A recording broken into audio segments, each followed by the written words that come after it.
All right, welcome. So excited to be here talking to this gentleman, Mr. Michael Holman, avant-garde filmmaker, creator, icon, all those adjectives to throw upon him. So exciting. Michael, how are you today? I'm great. Man, thanks for taking this time to chat a little bit about all the things you have going on. So it's like there's so much. So I just want to kind of, focus on, let's start at the beginning, right? So let's talk about you as an avant-garde filmmaker, right? Okay. From the 80s. So what does it mean? Explain to some folks, what is an avant-garde filmmaker? Well, in the 80s, you had a number of people coming to New York from all over the world, really. And I was one of them, coming from California in 1978, migrated to New York. The siren call of art and culture that New York would put out there, that brought people from all over the world to come here to find their voice, express themselves as artists, writers, filmmakers, painters, sculptors, dancers, whatever. New York was, especially in the 70s and 80s, the place. The city was financially on its knees, and because of that, rents were low. It was easy to get part-time jobs to pay the rent and support yourself and leave yourself an incredible amount of time to create. And because it drew so many people from around the world to New York, this city, I think of it as a female character, a woman, a very jealous lover, really, who you must really pay tribute to and express love to on a daily basis still to this day. But she rewards you with all kinds of things that feed you as an artist: inspiration, fellowship, context, ideas, locations. The city is just such an incredible basin for creative output. And so, like I said, so many of us would come in our early 20s, many of us from wherever we were coming from in the United States and around the world. We would come to New York to find our voice and express ourselves. And when I came to New York, I recently graduated from the University of San Francisco with a degree in economics and got a job as a credit analyst, a junior banker at Chemical Bank in Wall Street, of all places. But the thing that made me somewhat different, I suppose, was to many of my contemporaries in the art world anyway, was that, having this finance corporate background in the beginning, coming to New York as a way to sort of survive. I had a couple of years before, in 1975, been in this band called The Tubes, which was a theatrical rock band out of San Francisco. We toured the country, and in 75, we were honestly the biggest thing in the country. Nobody knows about The Tubes now, but back then, we were a big deal. I mean, Cher and Mick Jagger and everybody else would come to our shows. And we were special because every live song that we performed, there would be dancers and props and sets and costumes and video and all kinds of technology. And that was really, for me, my baptism into real serious theater, theatrics, art, performance art, etc. And after that year of 75, I went back to school and got my degree. And then, and in The Tubes, we had toured all over the country and performed in New York at the Bottom Line. And when I saw that New York, I knew I was coming back for good. And so when I graduated from college at, like I said, the University of San Francisco, I made a beeline to New York, lived with some friends in a loft at one university. At one Hudson Street at Chambers down in Tribeca.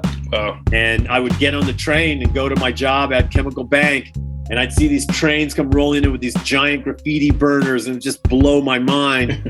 and I was thinking, like, what? This city is like, it's some sort of a theme world or amusement park for thinking adults. That's what New York felt like back then. Everywhere you turned, everywhere you looked, there was inspiration. There was feeding you with ideas. The sights and sounds of New York was so inspiring and so special.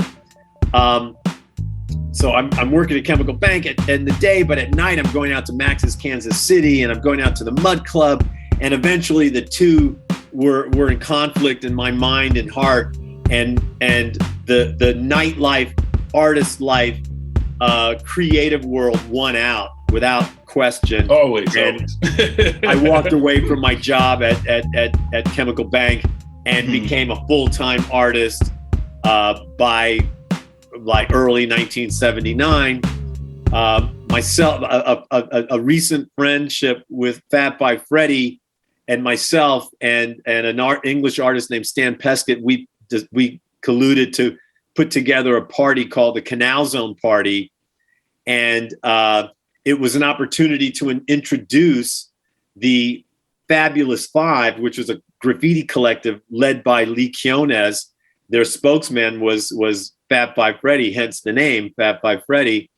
And we put together an event, a party at Stan Peskett's loft called the Canal Zone, in which we were promoting the Fabulous Five, this graffiti collective, and introducing them to the downtown fine art world, which and that was really special and prescient and historic, because it was really introducing hip hop to the downtown art scene, and that particular paradigm and friendship between those two cultures really set the stage for and introduced hip hop culture to the world. I don't think hip hop would have been the same if it hadn't come downtown first. Yeah. And coming downtown and being promoted by people like Fat by Freddy and myself and Charlie Ahern, who made the film Wild Style, was really instrumental in making it a international phenomenon. Yeah. But that particular event, the Canal Zone Party, April 29th, 1979,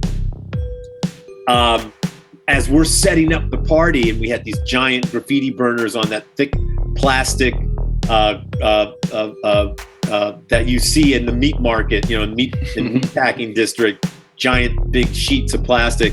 They did all the burners on that, and we hung them up in the loft. Well, as we were setting up the party, this young man, a young teenager, really, he was all of 18 years old, young black man, handsome, confident, insisting that he be part of this.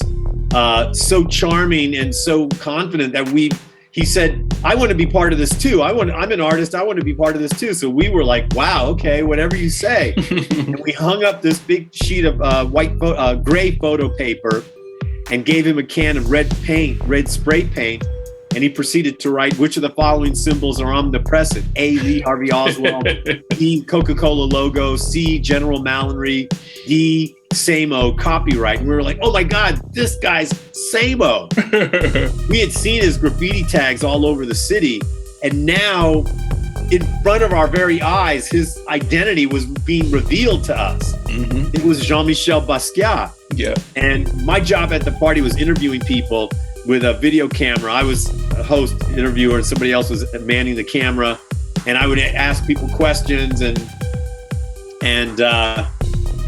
kind of crazy. I would ask them questions and take the camera away before they could take the microphone away before they could answer, and then ask them another question, and then take the microphone away and ask them and it was kind of this Dadaist kind of like silly thing I did. I don't know why I did it. And so Jean-Michel Basquiat recognized that people were being interviewed, and he better be interviewed too. That's how ahead he was. He was an old, wise man in a teenager's body. He understood so well everything that he would need to do to become famous. And that was one of his most important ambitions, was to become a famous artist. And so he wanted to be interviewed. I interviewed him. I did the same thing to him, took the microphone away before he could answer and asked him another question. And when he realized I wasn't going to let him answer any questions, he adopted this stone-like persona. He turned into a statue. No expression on his face, no judgment, nothing, just a look. And I started stammering and stuttering because I started to see in this stone face, this Medusa-like effect, I started to see a mirror reflection of myself acting the fool. And I started to stammer and stutter, and the interview mercifully came to a close. And 5 minutes later, I saw Jon standing alone by himself, and I went up to him and kind of obsequiously and apologized. And I said, I'm sorry about that. And he goes, no, that's all right. You want to start a band? And I was like, yeah. And we started Gray that very night. Wow. Well, that's awesome. I think that is a great way to wrap this up. I know it's like you just have so much history and so much to say that it's almost a sin, but we do have a concise amount of time that we have. But Michael, I thank you for joining us again. I look forward to seeing those NFTs. Maybe I can get my hands on one. I'll have to keep an eye out for when they drop. Appreciate you, man. Absolutely. And thanks for dropping in, and have an awesome day. It was a pleasure. All right.